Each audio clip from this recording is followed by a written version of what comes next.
everybody. Welcome to the ATP project. You're with your host, Steve-O, and me, Nicole, Nick, whatever you want to call me. Calling yourself two different names. Whatever. I don't care. Nick, Nicole, whatever you feel like at the time. Nikki, don't care. Nikki. Nikki. I get Nikki all the time. So I'm a Nikki pretty much, but here I'm a Nick or a I've never called you Nikki. No, I get Nikki everywhere else. There you go. Something you know about me. All right, I'm going to start calling you Nikki from now on. That's a cool name. Whatever you feel like, it doesn't matter on the day. And guess what we're talking about today as I flex to the camera? That boulder, Steve-O. We're talking about building muscle today. No, so I don't need to listen today. No, you're done. I'm so you're all over ripped. it. You're the expert. For those people who just listen and don't look, I'm a ripped guy. Completely ripped. I know. He struggles to get through the doorway. Yeah, it's having to go sideways. It's just ridiculous. Too much muscle. Too many girls trying to pick me up at the gym, and it's That's awful. Right. All the time. You're just the eye candy for everyone, Steve-O. That's it. I don't wear glasses. I haven't got grey hair, and I'm not balding either. So, I'm not married either. Just terrible. But yeah, building muscle. Who wants to build muscle? Literally everyone. Well, I think a lot of people do, and if they don't, then they should be. Yeah. Yeah, because it's very important for so many different things. And there's an elephant in the room. What about girls? Because they want to build muscle too. They want to, and they use different terms, but they tone up. Now, toning up means building muscle. Yeah, it does. Yeah. And muscles look great on a woman. Yeah, well, I mean, muscles look great on everybody. They do. And it's, you can lose weight and then we can talk about sarcopenia and things like that as well. But you can't really change your body shape if you don't work on building muscle. Good. Yeah. So. And you get rid of the wobbly bits and all that at the same time. But the muscle gives you that beautiful shape that everyone wants. And we all want to build. I went to the gym this morning because I wasn't there for shits and giggles at 4:30. I was there to build muscle. And so time's valuable. So what we're going to talk about today is also what's the best way, the best exercises, a bit of nutrition. It's kind of a broad spectrum thing. I found sometimes getting for podcasts is difficult, but when I found a paper today, because I wanted to look at what volume, frequency, intensity of exercise, contraction type, repetition durations, exercise order, time of day, periodization, and even blood flow restriction. There's a paper that covers all those topics. Yeah, I know. It's a massive review in one paper. Now you might go, it's only one paper. No, they looked at all of them. Big. It's called a meta-analysis. Yeah. Incredible. I'm going to talk about that today too. Yeah. So and we can talk about supplements a little bit. Little bit of supplements, a little bit of nutrition, just a little bit. But it's more, the training side of things and, building foundations and things as well, I think is really important. Yep. I mean, we can talk about, people just go in the gym, pick up a weight and start swinging it around and expect to put on, build their muscle. That's what I do most mornings, unfortunately. But it's amazing because, Nick, you're a naturopath, but you're also a personal trainer, qualified. You got a Cert 4. I'm certified personal trainer, yes. I don't train people anymore, but for a long time I was training people in the gym. I started there before I even went into natural medicine. So, yeah, as a trainer for a long time. I've been qualified for, I don't even want to think how old I am now. It's about 25 plus years. So you did it when you were 2? I did, yes. I did do it when I was 2. That's right, Steve. You're 27 now. I started with the little plastic dumbbells. A cute little baby. Yeah, that's right. But that's great because there's a bit of a slant to that today about what we do in the gym, how we do it, when we do it, all this sort of stuff. It's all covered. There's literature. We're going to talk about diet. We're going to cover absolutely everything. And I got your notes this morning, and the very first thing you put on your notes there is mindset. Yes. I just went, I didn't even look at that. Yeah. What an idiot. Yeah. It's really important. It is really important. So that's why there's a lot more to getting in and training than just getting your gear on and going, I just want to build some muscle. I want to change my body and then walking into the gym, picking up some weights and starting to, like I said, throw them around or, train with your weights without really knowing, setting the foundation, I guess. And mindset is a huge one. Yeah. So I think mindset and mindfulness, I think kind of a crossover there. So mindfulness, when you're talking about training, is really important. Right. So there's so many people walking around that they're really oblivious to how their body works, what their body's doing, what's happening in their body. They're not really tuning into the feel of, what's happening, or you're not conscious of, when you move around, how your body moves and how it works. And when you breathe, when you really notice taking a breath into your chest and that sort of thing. And it all comes into play when you train, believe it or not, because the more mindful you are and conscious of your body, the better results you'll get when you actually train. Right. Because you want to have good connection with that mind-muscle connection. For one, you want to have really good connection because you want to know, you want to feel the muscle move and all that sort of thing. We'll talk about that. But being aware, becoming more aware of your body is really important if you want to be successful in training and building muscle and creating a really good physique. My first introduction to all, training, etc., was through Muscle TV. Now, I don't know if you remember that. I do remember Muscle Tony TV. Doherty? Yes. I saw Tony on the weekend. Did you? I chat. used to work not far. He used to work in a gym not far from me. Really? Yeah, behind neighbours. Because he's a Melbourne boy. He is, yeah. It was in All Melbourne. good-looking guys are from Melbourne. Yeah, Brunswick. Yeah, he's still there. Yeah, he's still there. Yeah. I know. He was great in the weekend. It was at the bodybuilding show. It was good to see him in that. But him and Scott Goebel, I know Scott Goebel. I do know Scott Goebel. I personally know Scott Goebel, yeah. Oh, do you want to? No, not like that. Not like that. Okay. No. Okay. Just through the industry, long time ago. Yeah, he's amazing. Very clever guy. Actually, big guy. I'm glad you said clever because I've watched some of his videos and I love it. He's so entertaining. When I spoke to him once yonks ago, I said, and I said, you're really good on the camera. Is there something, And he goes, what do you mean for a dumbass bodybuilder or something? He said that, not me. So, Yeah. but it's like, no, he's very good. He's very good at explaining things, and Yeah, he's great. He was great. And geez, he had a physique too. And I know he's very big guy, very tall, very structurally large guy, and then very good. Yeah, I saw him on the weekend. I didn't chat to him. I don't know him that well, like you. Yeah, I don't know him that well. I've had things to do with him, but in the past. But yeah, I wouldn't say I'd ring him up or anything. He wouldn't remember me now. But yeah, 15 years ago, I did some things and dietary stuff, and he helped me with some things. So yeah, he's smart guy. Smart guy, really lovely guy too. So these guys, with the introducing me with this mind muscle thing, where. And because before that, I didn't really understand it. And it's like when I'm at the gym now, I focus what I'm doing at the expense of everything else going on around me. And you just, I'm doing bicep curls, I see it. But I remember doing them this morning and I'm going, just focus on that. And it is that connection. It really helps. Yeah. And some people really struggle. I mean, when I was training people and they were new to training, they would really struggle to get that mind muscle connection because it takes a little bit of work and a little bit of training to be able to do that. But it's super important because you want you get better growth and better development if you are, really focusing on that muscle. And getting the foundation right is kind of what I like to do with new, people that come in that are new to training. So you want to look at, you want to look at their foundation. You want to look at their structure, their form, all of that sort of thing, because it all comes into play. If your form's bad, you're not going to be activating muscles well. If you want, you're trying to work on maybe training your chest and you've got a weak back, it's not going to work. So you have to set the foundation before you even start thinking about, well, how many reps and how heavy can I lift and that sort of thing. So it's complex shit, this lifting lead and putting it down again or steel. There's a lot more to it. I mean, you could just walk into the gym and pick up a weight and throw it around, but it's not going to work well for you. No. You're not going to get the development that you're after. I think it was Scott or Tony, one of those guys said that the weight is not, forget about the number, it's a tool. Yeah. Yes. So the best weight or tool is for your job. Yeah. Like you don't use that for a hammer. No. Because it's not that. So and Tony always used to say, leave the ego at the door. Yes. Because you start lifting too heavy weights, you can't do it. You lose form and all that sort of stuff, which can cause bad injury. Bad injury. So that's one thing that we teach initially. And, there's a lot of amazing trainers out there. There's a lot of trainers that maybe aren't as amazing. Some of them gone. And I know a while ago there was that big boom of everyone wanted to be a personal trainer. So they went and did the 12-week course. Oh. And then they were in the gym training people. I mean, I've seen people that did the course that have never set foot in a gym. And even when they did the course, they didn't actually go into a gym. So they're walking in and training people that have also no idea. And so they're just like, going through the motions, tick, we do that exercise. They're not looking at form. They're not looking at their structure. They're not looking at where they might have weak points, that type of thing. They're not looking at their range of motion.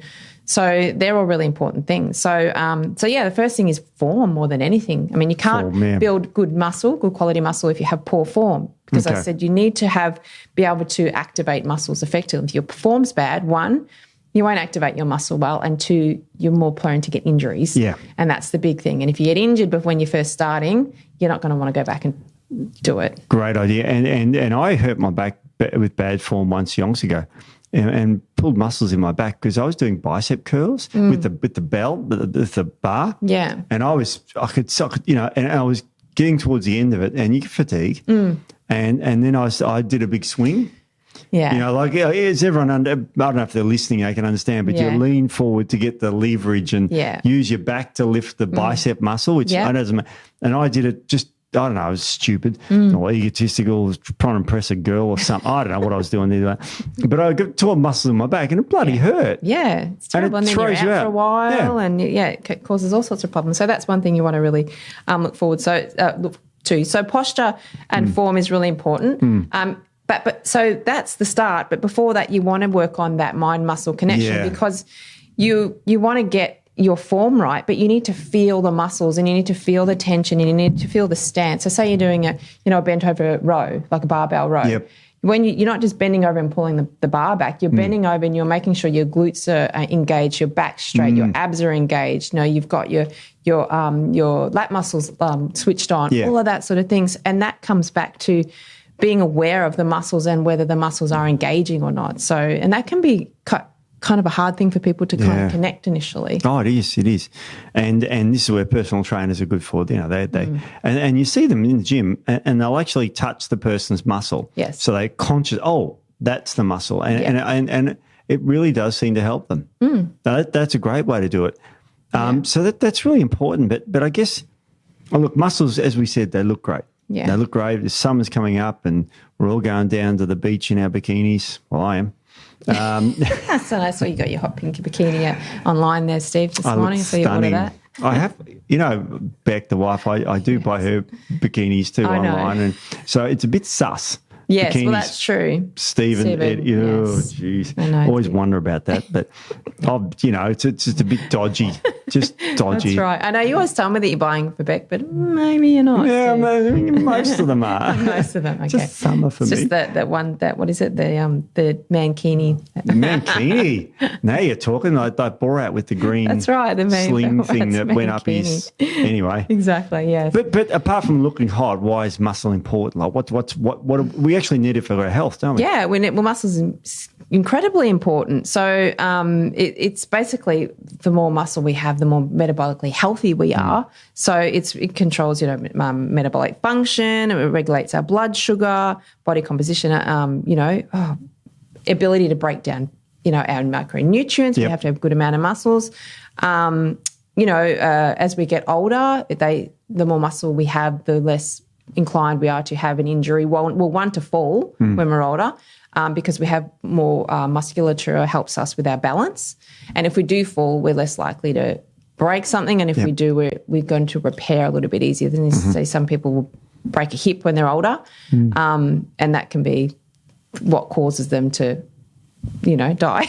Well, it does. A lot of people, if you break a hip, you can't come back from it. No, the statistics on that are quite devastating. And my wife is a nurse in the hospital. They say once they've fractured a hip, often usually woman dies. Yeah. And it's like because it's the stress on the body that it doesn't need, and the body just goes downhill from there. Because when you're in your 80s and 90s, you literally, sounds awful, but you're dying anyway. Yeah. You're at that age where you could go any second, and a little bit of stress like that knocks you over the edge. Yeah. So it's good for bone health too. Good for bone health. I mean, it supports the bones and it pulls on the bones, it strengthens the bones. Yep. And it's the best anti-aging. Yeah, it is. You could have.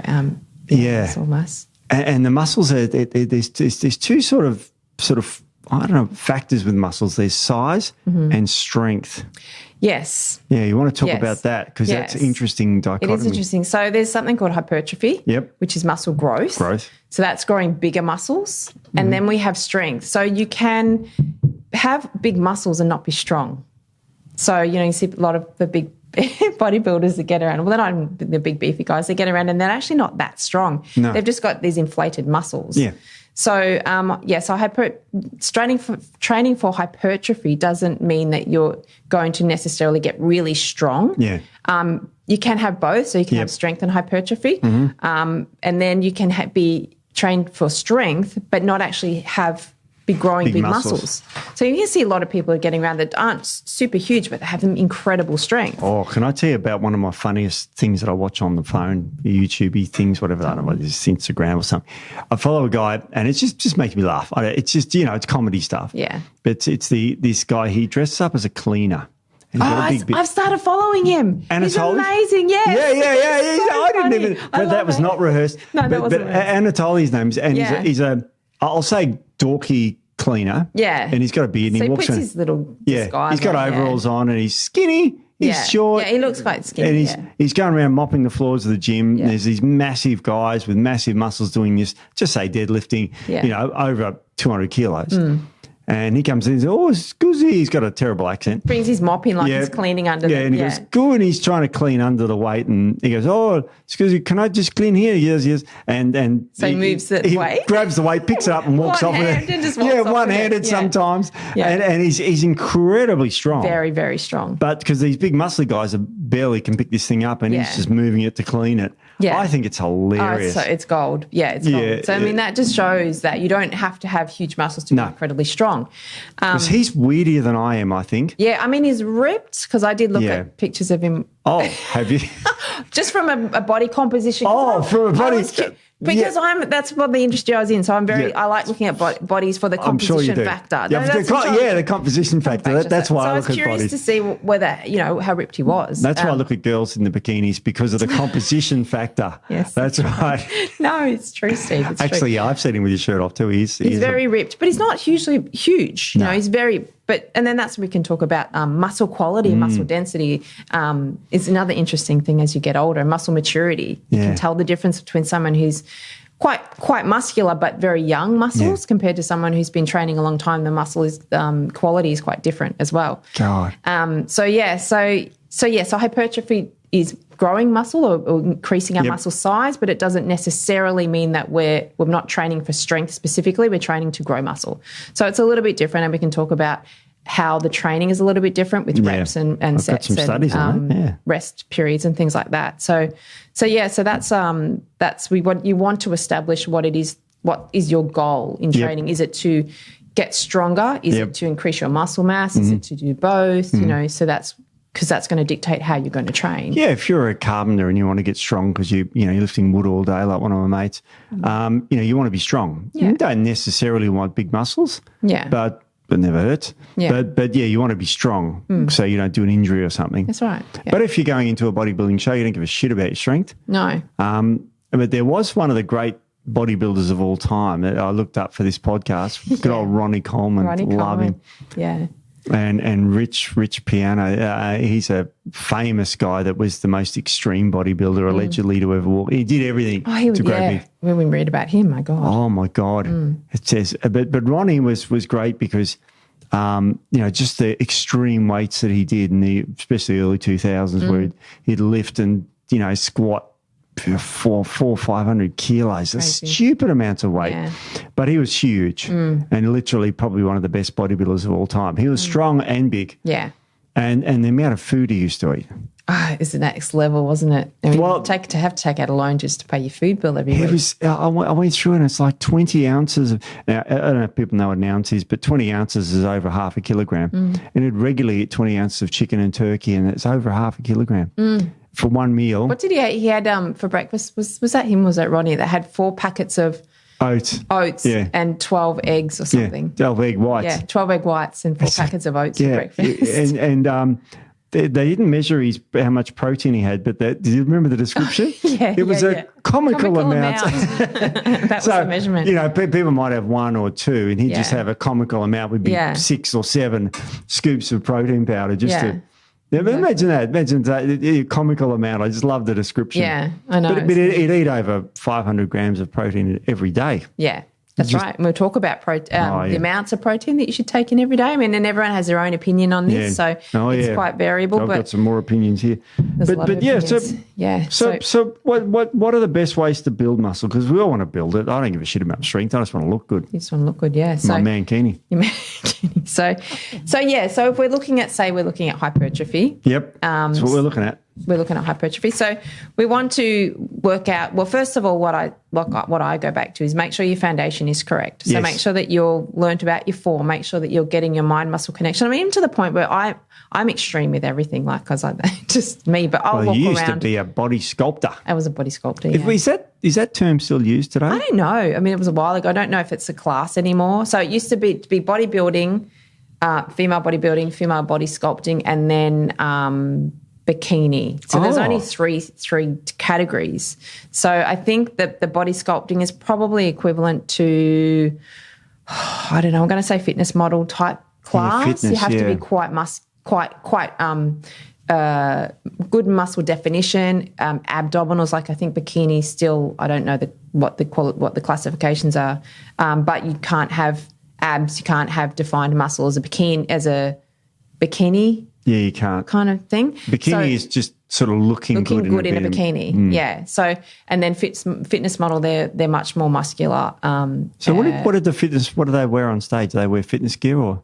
No, so I had to wear the bikini. Right. Yeah. So okay, I get it. Yeah. Yeah. So it was pretty well. The way that it was back then is if you were, there was the bodybuilder and then there was the body sculpting. So if you were, the only difference was the size. Yeah. So there was women who were like crossing the line between are they sculpting or are they more the bodybuilder? So if they're a little bit bigger, they're like, no, you have to go in that category. So it's pretty much the same. I just didn't obviously get really super huge, but you still have to get very ripped and defined. Right. Yeah. So you're still having to build good muscle. Okay. Yeah. Oh, I get it. So that was the difference. And you still had to wear those horrible little bikinis and stuff. Yeah, I hate wearing those horrible bikinis. But there's because I was at a show on the weekend, as you know. Yes. And they sat there with the guys, and the guys had the classic look where they wore board shorts. Yeah, and so that would be fitness. That would be in fitness model, male fitness model. And then they had the bodybuilders, which wore the little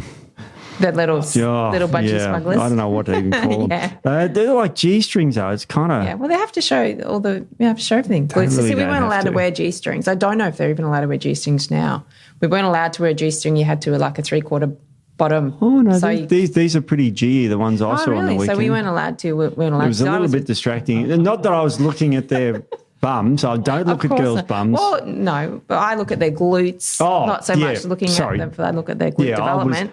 But they were all walking around. It's very distracting when you're trying to talk about a product or something. but it's like, but the guys were worse distracting. It was like, no lunch for me today. I mean, I don't want to be nasty. Male and female. I just look at I admire the body, the body itself. I just look at the musculature and I just admire that more than that. You do. No, it's true. It's true. I can appreciate the work they put in. And there was a good-looking guy that came to our stand. You would have loved him. He was in the physique thing. He looked tanned because he had that fake tan on. Yeah, you got to paint that on. Like an 8-pack of abs. His abs were like ripped with, like I was looking at him going, Jesus Christ, mate. And, and he came back and he came second. I don't know who came first. I thought he was number one that I saw, but holy mackerel. Yeah. He did great. He looked magnificent. Yeah, they look amazing. And there's a lot of work that goes into it. I mean, and some people that want to compete, they don't realise the work that goes into it. It's a lot. And a lot of it is mindset. Because it's all a mental game. Yeah. The dieting, I never struggled with the training side of it because my training didn't change that much. It was my nutrition that changed. And I struggled with that quite a lot. I did.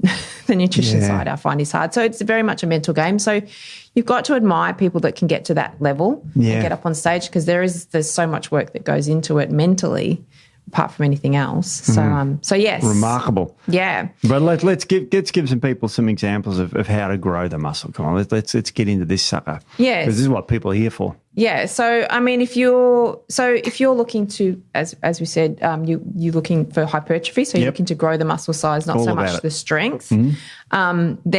Then obviously we have to lift a certain amount of weight. Yep. So we're looking at hypertrophy. You're looking at a little bit higher reps. So you're looking at sort of that 8 to 12 reps, whereas with strength training, you're sort of anywhere between 2 to 4 and 2 to 6 reps. That's exactly what the study says here too. So there you go. That's good. Yeah. So higher reps, and then your resting period is less. So sort of 60 to 90 seconds resting between sets. Whereas if you're doing strength, you're doing more sort of a few minutes rest in between. Yes. Yeah, so that's a little bit of the difference there. And then obviously, you want to adaptation, so you have to keep progressing with your weight, but you don't necessarily have to increase your weight continually. So you can change the way that you train the muscle without actually adding more weight to actually still get load and fatigue on the muscle.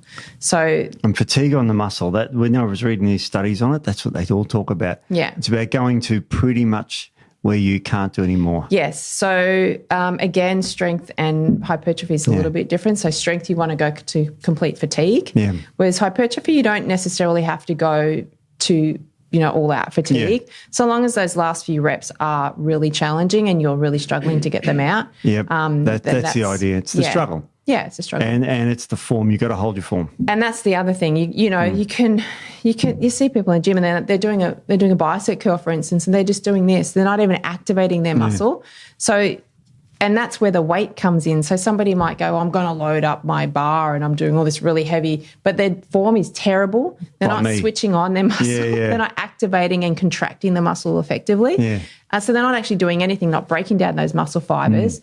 So I've had clients that have come, started training with me in the past, and they go, no, I do this weight. And so we load I was like, okay, fine, if they want to do it. So I load the bar up and I watch their form, and their form is terrible. Yeah. And they're not even switching on their muscle. No, you're swinging it. You're swinging it, yeah. So you're using momentum, using other hinging to try and lift things up. Now, I've got some terms I want to ask you about. Yeah. What the hell is a superset? A superset, okay. So there's different ways to train the muscle without necessarily increasing your load. Right. So we can change it up, as I said, how to fatigue the muscle. So supersetting basically is doing a one exercise and then moving straight onto another exercise. So instead of doing one exercise, so say you're doing a squat, you do a squat and then you have a rest. So this one you might do a squat and then go into, say, a lunge or something else. So you're backing it up straight away. And supersets can be 2 back-to-back exercises, 3 back-to-back exercises. So, and that really does fatigue the muscle, burn it out without actually adding extra weight. Yeah, so you lessen injury in that. It's a good idea. Yeah, so and it works the muscle in a different way. Gotcha. So that's one way to do it. What about what's a drop set though? You drop that on your toe? Or? Well, I have. I have done that. I bought it wasn't long ago. I bought a new phone. I had it for one day, and I was in the gym, and I have because your Apple phone. Yeah, because now you have to have the ear things that are, back in the day I never used to use them, but they had the Bluetooth. So you have to have your phone close to you for your music. So I had it beside me and then dropped the dumbbell straight on it. Yeah, it's only 2 days old. Yeah, it all smashed. Oh, I was really annoyed. Was that an iPhone? Yeah, it was an iPhone. Oh, Jesus. Yeah, so that's not a drop set. I use that's the cheapo Oppo phones. Oh, there you go. Because, just to plug there for... No, they're fine, but, yeah, they're pretty cheap. But yes. Beck smashed hers in the gym, so I had to buy her a new one. Did you? Yeah, I did. Bought her a great Oppo. I feel like that probably happens a lot these days because everyone has their phones, one for selfies, which I never have ever done a selfie in the gym. And have 2, you? Nah. You just take photos of other guys in the gym? No, I don't. I take photos of anybody. I'm in there to train, Steve-O. I don't do any of that. I don't take my phone to the gym. I have to because it's the music, my earpods. Sometimes in the afternoon if I go, but in the mornings I don't take my stupid phone. I put it on charger. So. Oh, see, I like the music because I like to, and that's another thing. I block everything else out. So when I'm in there, I don't talk to anybody. I don't generally make eye contact with anybody. Because she goes in there. I don't want to talk to you. I do. I've never had training partners because I prefer to train on my own because I can just focus a lot more. And that's all part of it. The more you focus, the more you can block out the gym. I mean, you see people in there, they'll train, they'll do a set and then they'll sit on the machine and they'll scroll or they'll sit there and lean there and chat to someone and they're chit-chatting for a while. I'm like, that's not training properly. Have you seen that video where this guy goes around to the gyms and there's people sitting on usually a bench or something and they said, not how many sets you got, how many more texts you got to do before I can... That's gold. I mean, I've done it because if you're in the middle, especially if you're doing supersetting, which is very hard in the gym in peak hour, and someone's just sitting on there, you're like, come on, what are you doing? Like, get off. Texting your boyfriend or whatever. I can get brutal in the gym. I mean, I have my own gym now, so I don't have to train with anyone else around. But when I was in the gym, isolationist. I still train with the plebs. It's all right. Now, what the hell is a drop set? So a drop set. Yeah, I've got to know what this is. So a drop set basically is you'll do your working set. So, yep. As we said, you might do 8 to 12 reps. So you get to your last rep. rep, and then you'll drop a little bit of weight off, and then you'll go again, and then you'll drop more weight off, and you'll go again until you can't do any more. So you're dropping the weight down as you go, and that also fatigues out the muscle and causes that. Definitely can help with hypertrophy as well. Yeah, but I see it done at my gym where they use dumbbells and the dumbbells are all lined up rack. And they walk along. Yeah. And I go, good on you, mate. Yeah. That's good. You're hogging the whole thing. Yeah. No, I shouldn't say it. They do drum sets, so that's good. And I love how you always say 8 to 12 reps because if you can do 12, do 12. But if you only get to 8, see, in the olden days when it was 3 times 10. I don't know why. Yeah, okay. And it was like that was what you did. But the first 10 were always easier than the last 10. Yes. So why don't you do 12, 10, 8? Exactly. Yeah, and that's it, 8 to 12. So on your third set, you might only be doing 8 reps. Yeah. Whereas in the first set, you've gone up to 12. Yeah. So as you're going down. So but as long as you're keeping in kind of in that range. Okay. So your drop sets, giant sets is another way. Yeah, what's that? What's a giant set? So I do a lot of giant set type training because I just like to get it done. But giant sets basically it's kind of a little bit like your supersetting, but it's a bigger scale. So you're doing more 3 to 4 exercises in one hit, 3 to 4 to 5 to 6. You might do even some people call it a circuit type situation. God. So that one can be pretty brutal as well. Is that like the F45s where they only do 45 minutes of exercise and they go nuts? F45. I don't want to upset anyone from F45. Oh yeah, they went through some public problems. Yeah, I mean, I full disclosure, I have been a trainer at F45. It lasted for all about 2 months because I just couldn't deal. It just wasn't my style of training. You got a spill. What's going on there? No, there's nothing wrong with F45. I'm probably going to get in trouble. There's nothing wrong with F45. It's the style of training. I guess it depends what you want to do. So it's an amazing, it's awesome training for, if you want to just get a little bit fitter, get your cardiovascular health up, get a little bit, start to get a little bit more tone, that type of thing. But you can't lift heavier. You don't have the time to really concentrate on the form and that type of thing. So it's just a different style of training. Right. There's nothing wrong with it. It's great. F45 is awesome. Wasn't it Mark's involved in that? Mark Wahlberg? Yeah, Mark Wahlberg. He does have he does. Jeez, he looks good. I saw him on video. He's amazing. He's 48, 49, something like that. That's not that old, Nick. No, it's not that old. No, it's not at all. Yeah. No, he looks like he's 25. He looks great. He looks really great. So, yeah. He's hot too, isn't he? Like the girls love him? I don't know. So they say. Oh, you don't know. I have an amazing partner. I don't look at anything. You don't only look at the muscles, not the, I do. I look at the I thought he's a bit of a sex symbol though, isn't he? Because of the way he is. So they say, yeah. Yeah. Don't know, Steve. I don't know. I don't know. Don't know. My partner. Now tell me about Kingdom Tut. What's that? Kingdom Tut. Yeah. Time under tension. Yes. Kingdom Tut. You get that one. What the hell's time under tension? It sounds like you got a deadline at work. What's going on? Well, probably that too. Yeah. So that's basically your muscle is under tension for a longer period of time. So you're slowing down your whole movement. Right. So, and you'd be surprised how fatiguing it is to slow. So say you're doing a bicep curl, for instance. It's just the easiest one to do. So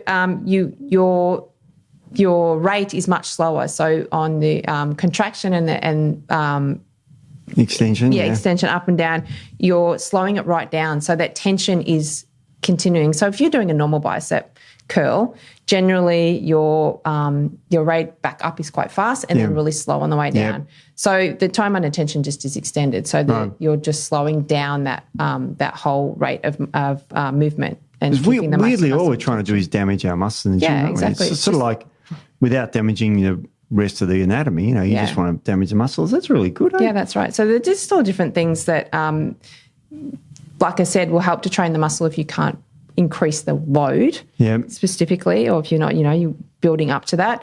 And it's also good to change up the way you're training as well and how you're training the muscle because, adaptation needs a little bit of that change and variety. So that's really good. So there's some different ways that we can work the muscle without having to actually add extra load if we're looking just at hypertrophy. And you've got another thing here called complexes. Yeah, so this one... Complex is like, oh, God, I feel fat or something, that's not that sort of complex. It's like a... So this is how I train. I train a lot like this now because it's quicker, pretty much. Get in and out. Get in and out. Can I ask you a personal question? Yeah. Do you still enjoy working out? Yeah, I love it. Really? Yeah, I love it. Yeah. I love it. I can't, if I don't, I mean, there's days where I hate it and I drag myself up to the gym, but when I'm there. Upstairs to the gym. Up back. Yeah, I've got to. I have to walk to the bloody end of my street and go up a bit. And no, I just roll out of bed and walk over to the gym.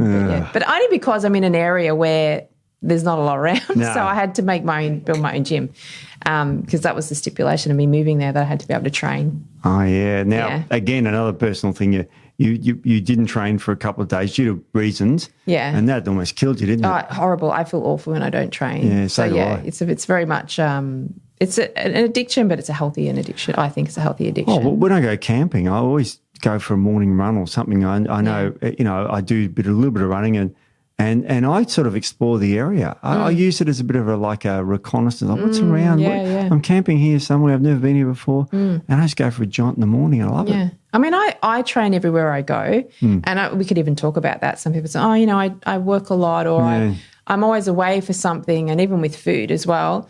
But there's always ways around it. I can always train anywhere. So I've got a suspension trainer as well. So I've got suspension trainer and heavy bands. So I will always pack them in my bag if I'm going somewhere where obviously I can't train and I can't obviously take dumbbells and things with me. No. And you can get an amazing workout with that. It's just about learning how to train, and in, like we're saying here, different ways to train the muscle where you can't use load. Yeah. But you can still fatigue out the muscle and create those micro tears to get that growth. So you can do it. There's always a way to do it. It's just a matter of how dedicated you are to do it. I was camped in the bush and I did went for a run, and I thought I haven't done any upper body work, so I did push-ups. Yeah. And I got these large rocks and I did side raises because they were too light for biceps. Yeah. But once you put your arms straight out and do it slowly, it burnt, so I got something done. Yeah. And the worst exercise is none at all. Well, that's right. Yeah. And it's the most dangerous. It's dangerous not to exercise.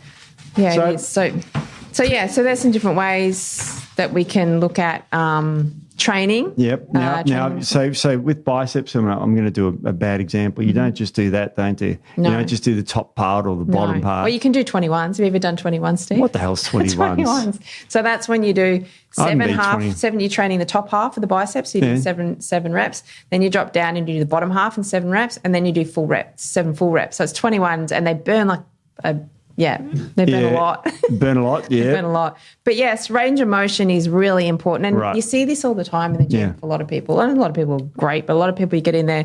And if you see people do this, I mean, people listening aren't going to know, but say a bench press and they're just doing this. Oh, yeah. So they're doing like a half press. So they're not, coming down and touching the bar to their chest, that type of thing. And I hate to say it, girls do that more than guys. And I don't know why. Yeah. I think they don't have in bench press. The other things, they're way more range of motion. But the bench is an interesting one. I don't know why it is that. Well, I mean, also, and that comes back to the weight. So are you putting too much weight on than you're actually capable of doing?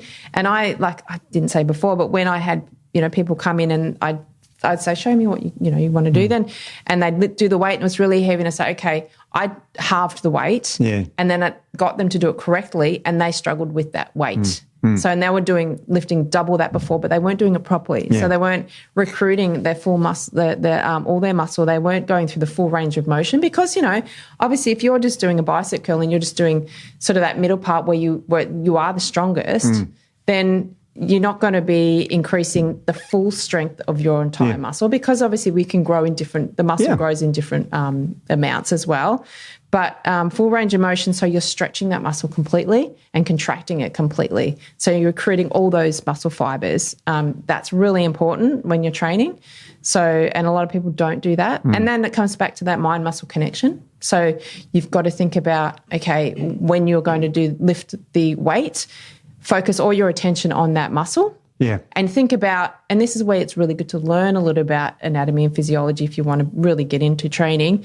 What is it that muscle's doing? So that muscle's actually pulling up your arm towards your shoulder. That's what the muscle does. It's pulling that up. So focus on that and focus on that movement. And then when you start, you're tensing the muscle to begin with, and the muscle should stay tense the entire range of motion.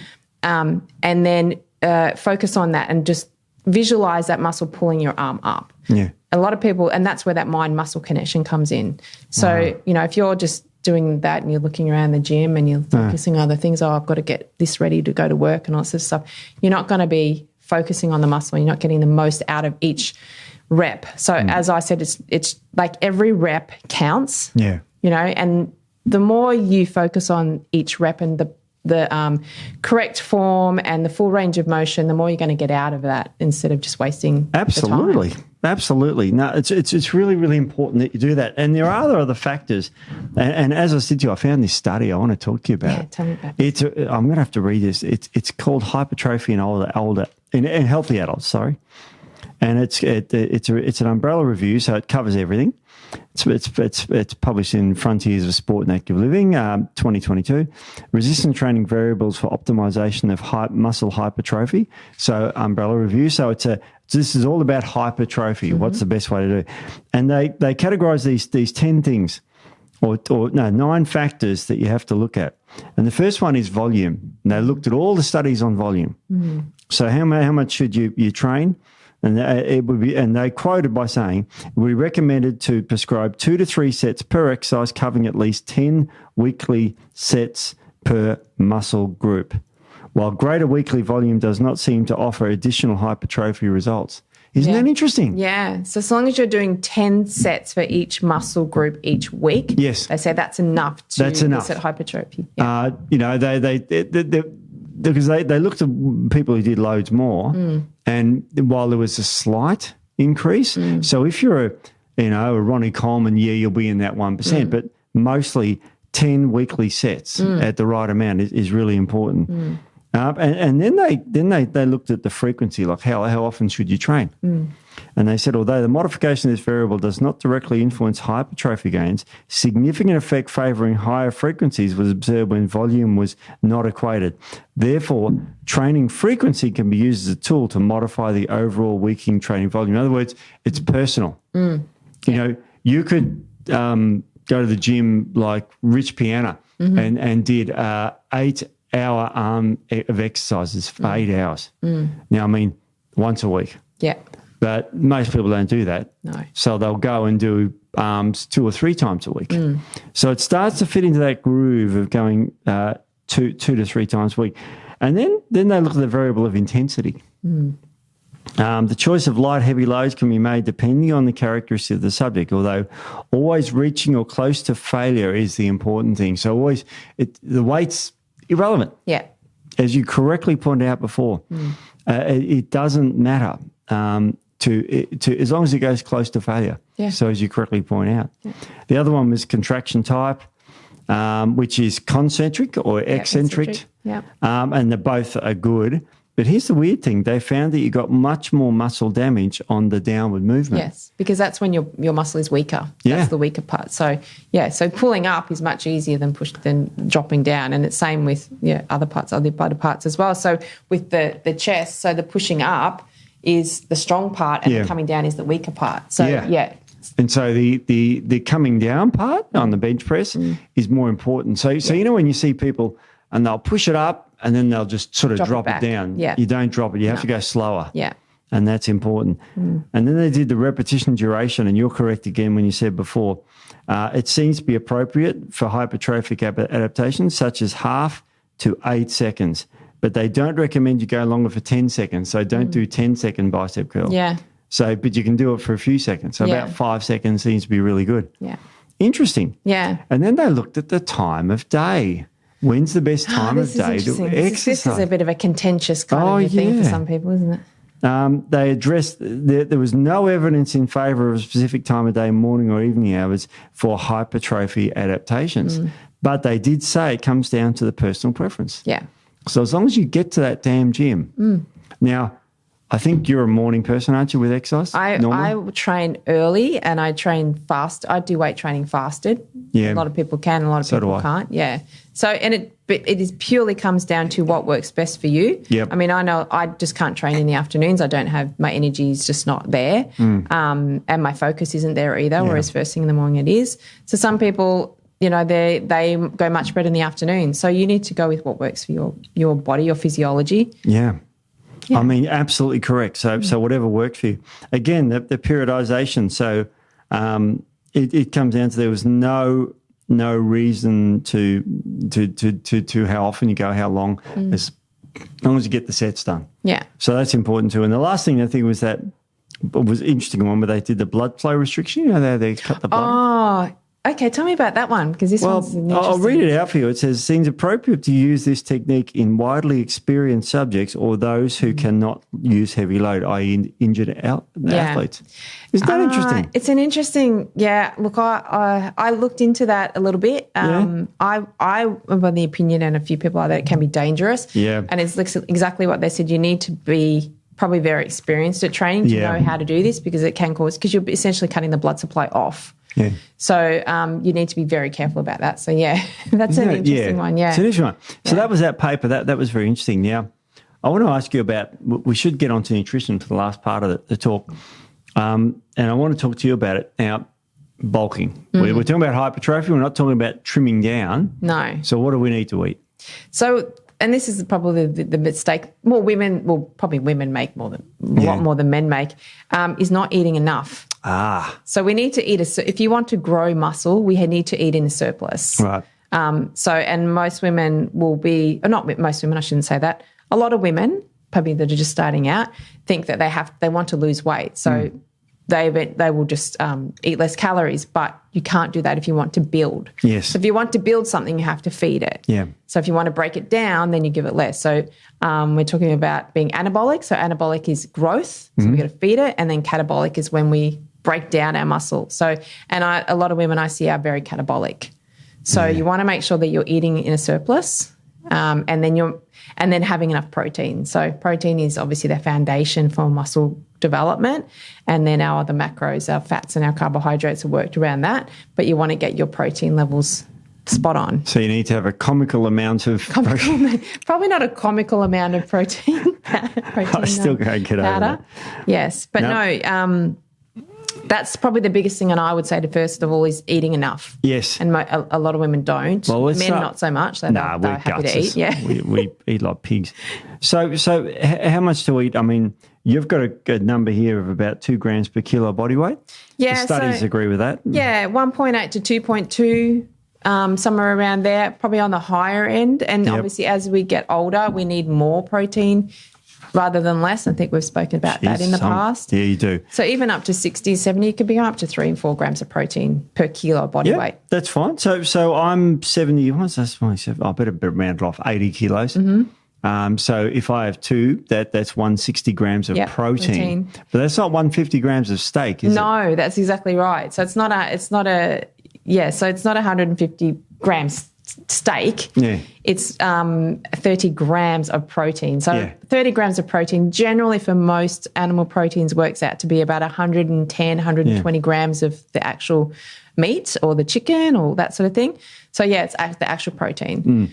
So, but I say it as a general rule to start with is 30 grams of protein per main meal. It's just an easy way to think about it. And then you can, if we're honing a little bit more with the body composition, then we look at that further. But for people starting out, 30 grams of protein, breakfast, lunch and dinner is a good start. So, I mean, obviously if they're quite tiny, then you probably might be looking at that. But yes, I would generally go for about 2 grams per kilo, probably even a bit more for me now, 2.2, because I'm say it. Not as young as I used to be. Okay.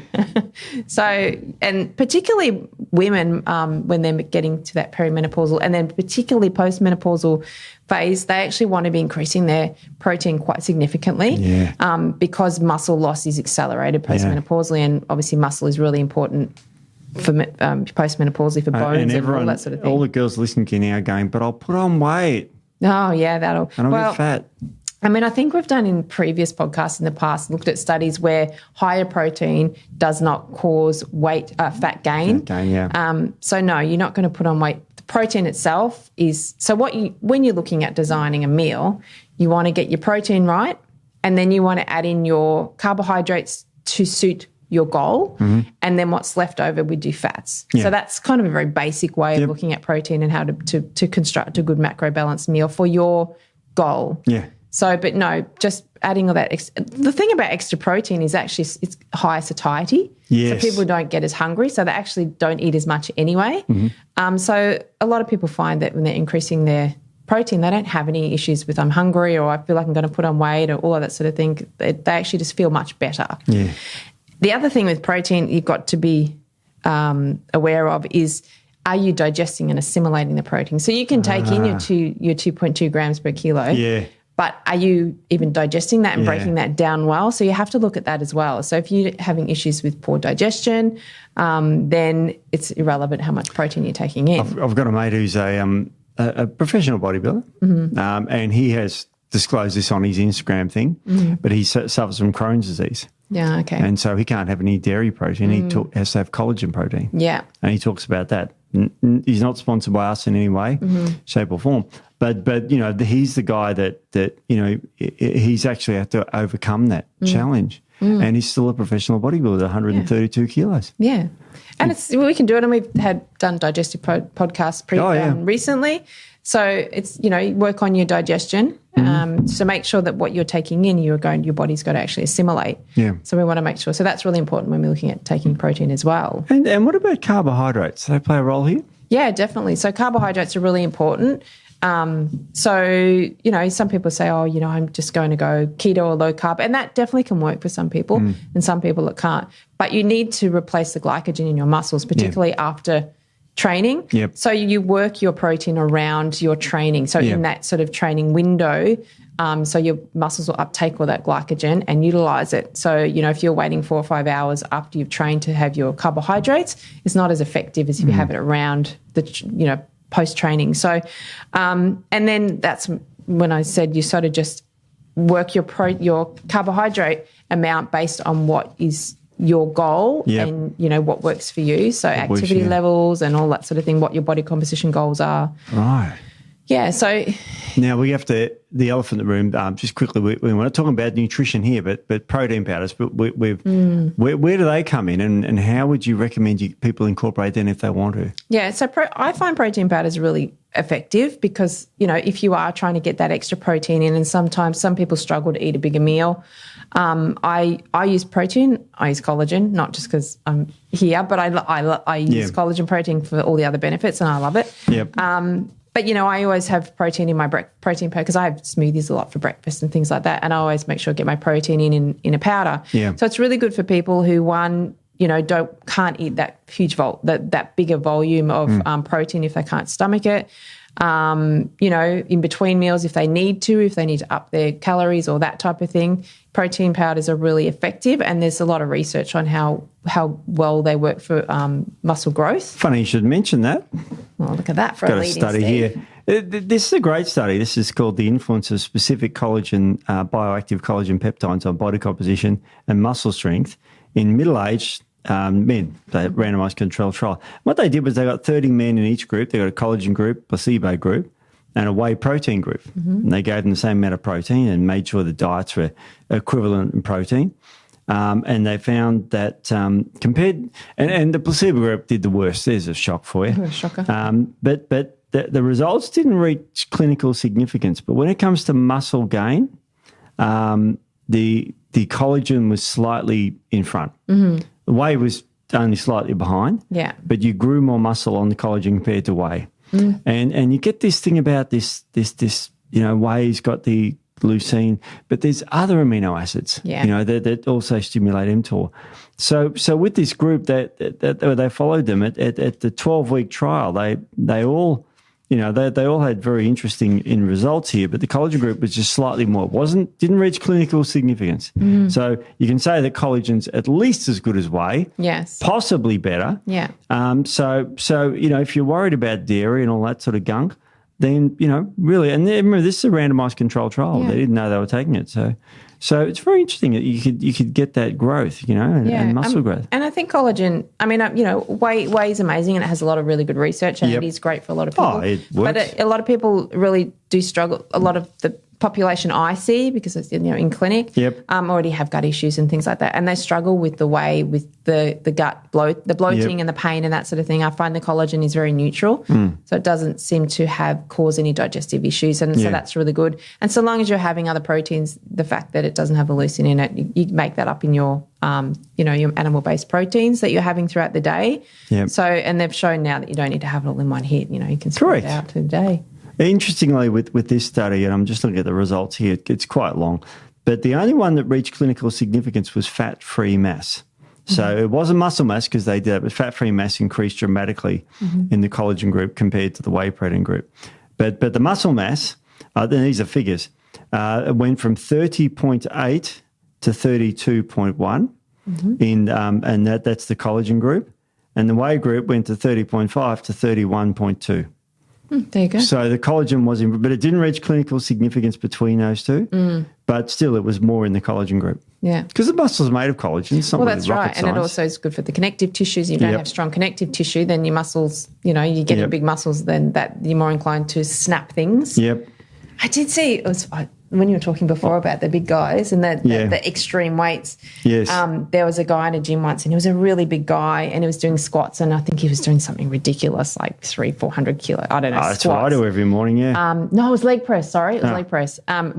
Exploded both his quads. Oh, Jesus. They just exploded. So, yeah, he had to wheel him out of there. Sorry, I shouldn't laugh. But it's not funny. It's not funny, but it's just like that extreme weight was ridiculous. Like, yeah. It's way over the top. Look, if you want to see the old photo videos of Ronnie Coleman doing that, he's had massive surgeries on his spine. Poor guy really struggles to walk these days with all his back surgeries. He does. It's funny, the advantage with collagen here is that the collagen, now all the groups lost weight, but the most group was the collagen group in this particular study. Yeah. Because it's great for fat loss as well. Yeah. So, even though they were given extra collagen, they still lost fat mass, which is quite incredible. Yeah. Actually, they lost from 35.9 to 30.6. Wow. So they lost 5 kilos over 12 weeks of fat mass. Wow, that's a lot. So you still lost on the whey group, and I'm just going to get my finger across here. They went from 35 to 31, so it wasn't as good, but it still wasn't bad. Yeah. So the exercise and adding protein, you not necessarily will add fat mass, especially with collagen. You'll lose body fat. Yeah, and there is plant-based proteins as well. Oh, plant-based. I've got one here. Have you? Because I find that they can be a little bit harder, particularly the population I see because of the gut stuff. Yeah. Pea, usually they're a pea and a rice mix or a pea. Yeah. And, a lot of people struggle with that digestively with the pea. So that's a factor. Well, they compared the plant-based protein, which was wheat, corn and pea, and they compared it to milk protein, which is still not a great protein. And it seemed to be quite equivalent to milk. So collagen's obviously the best. Yeah. And you got this milk and plant-based stuff, which still works. It still worked. It still grew muscle. Their conclusion was ingestion of 30 grams of plant-derived protein increased muscle protein synthesis rates in healthy young men. The muscle protein synthetic response, the ingestion of 30 grams of plant did not differ from the ingestion of, the milk protein. This was actually published in the Journal of Nutrition, and it was published this year, I think. Oh, no, 2022. Okay, so, yeah, it's just interesting that so get your protein from a variety of sources. Yeah, definitely.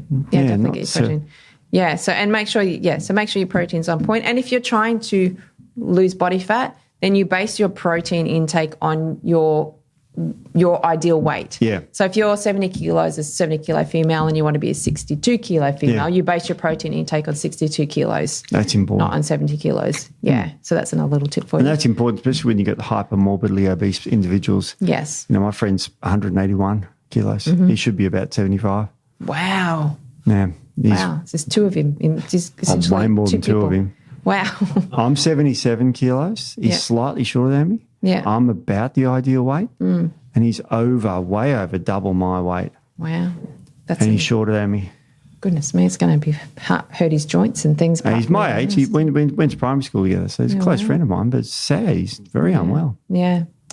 Yeah, not good. So not good. Yeah, so that's good. So the important things, just to recap, you've got the mind-muscle connection, getting your form. Get your foundation right if you're just starting out in the gym. Obviously, we get a lot of people who are very experienced that listen to us. If you're starting out in the gym, get your foundation right. Yep. So get your form right. Work out any structural imbalances, that type of thing, and work on, the range of motion and all that sort of thing. Get all that down. Don't worry about the number on the bar, the weight on the bar. Drop your ego. Yeah, so get that and then work out your goal if you're looking at hypertrophy or you're looking at strength. So hypertrophy, then you go through your your sets and reps, as we said, and your rest periods and things like that. Get that sorted out. Try different types of exercises, as we said, the different things. And working the muscles. So say you're working your chest, don't just do a bench press. You want to work your upper chest, your lower chest. You want to do some flies. You want to do some, God, I can't even think. Dips is one I used to do. Dips is another really good one, yeah. So incline, decline, all that sort of stuff. So you want to work all the muscle and all the different ways that you can. It's tricky, eh? Yeah, it is. So get that variety in there. Get your nutrition right. So make sure you're getting that protein, that optimal protein intake for muscle growth, and then get your other macros around that, your carbohydrates and your fats, and work that out. Working on your goal, and make sure you're getting all those other things that are important too. So sleep, stress management, because if you're super stressed and you're not sleeping well, it's going to impact your muscle development. You're probably going to be more catabolic, which means you're going to be breaking down your muscle. Yep. So that's really important as well. You're not going to want to go to the gym when you're tired? Well, yeah, and recovery is something we didn't talk about as well. You want to make sure you're recovering well. And there's, if you're backing it up in the gym and you're feeling awful, or you're training and you find you've suddenly stopped making progress, there are indications that your hormones start to go out of whack, particularly women. There are indications that you're actually overtraining. Right. And then you're not recovering well. So making sure you're getting good nutrition in there. Things like your omegas are really good. So managing that inflammation. Yep. So training is inflammatory, but it's a good inflammation. It's a good stressor on the body. So we work with that inflammation, and then when we're recovering, we want to sort of blunt that inflammation again. So making sure that you're working on all of that. And then it's bloody tricky, eh? There's a lot in it, but once you get your head around it, it's not. It's sort good. of part of life. If you're just starting out, work with a good trainer. Make sure they're a good trainer. If they're not looking at your form and your imbalances and checking things like that, then probably look for somebody else. Yeah. So, okay. Yeah. God, Nic, what amazing! So much information. It's more than you think, isn't it? It's incredible. There's a lot in it. Yeah. Well, that's all we've got time for this week. Yeah, that's all. Awesome. Let's go build some muscle. Let's do it. Let's go have some protein. Not that I need to. Yes, I am actually. All right, we'll see you next week. See you guys. Bye.